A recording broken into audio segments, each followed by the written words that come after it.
দিয়েছিল। পত্রখানা লিখেছে মা, বাবা রবি, সুন্দর ফুটফুটে একটা দাদু ভাই হয়েছে, দেখতে অবিকল তোমার মতো। কবে ছাড়া পাবে বাবা? মনে হয় দাদু ভাই তোমাকে দেখতে চায়, কিছু বলতে চায়।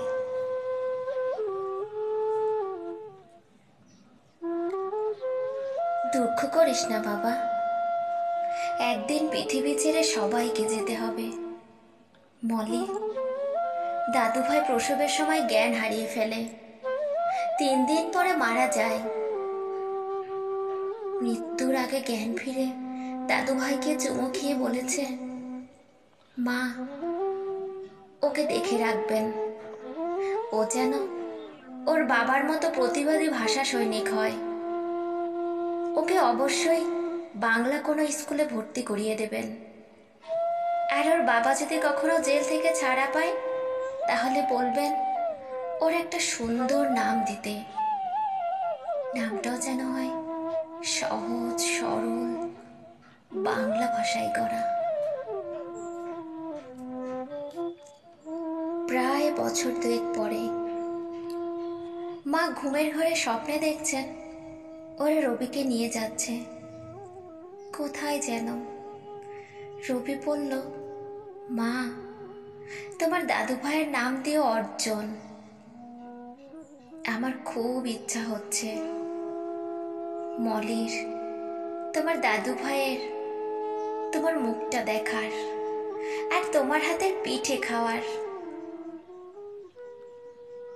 মাগো, ওরা মধ্যরাত্রে আসে, পায়ের বুটের খটখট শব্দে, কালো পোশাকে, হাতে চাবুক সহ। ওরা উর্দু ভাষায় কথা বলে আর বলে উর্দুতে কথা বলতে, জাতীয় সঙ্গীত বলতে।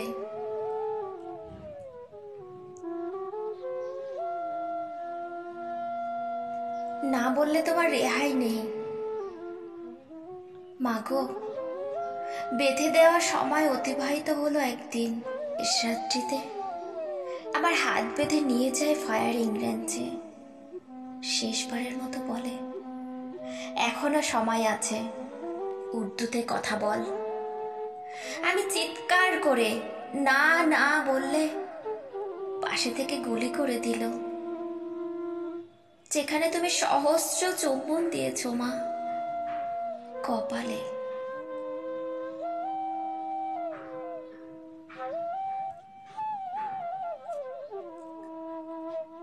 হঠাৎ ঘুম ভেঙে গেল।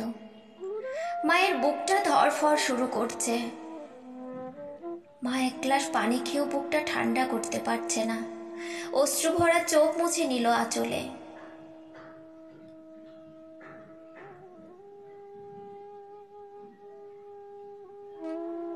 দাদি, কি হয়েছে?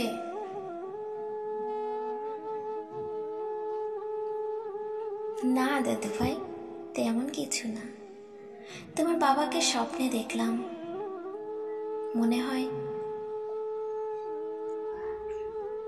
তোমার বাবা অতি শীঘ্র আসবে।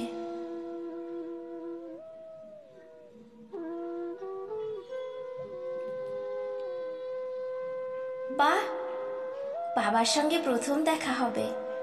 দাদি, বাবাকে ছবিতে দেখেছি, কত সুন্দর, না জানি বাস্তবে আরো কতই না সুন্দর। বাবা আসলে আমাকে কোলে নেবে, কপালে চুমু দেবে, তাই না?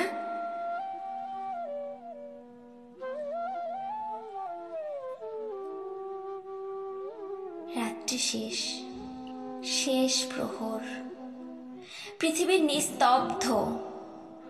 আধো আলোয় রবিটা হাসছে। ঠিক বেলা 11টায় পিয়ন গেটে কলিং চাপলো, হাতে দিল একটা খাকি রঙের ইনভেলপ। টেলিগ্রাম, প্লিজ কালেক্ট রবি's death body by West Pakistan.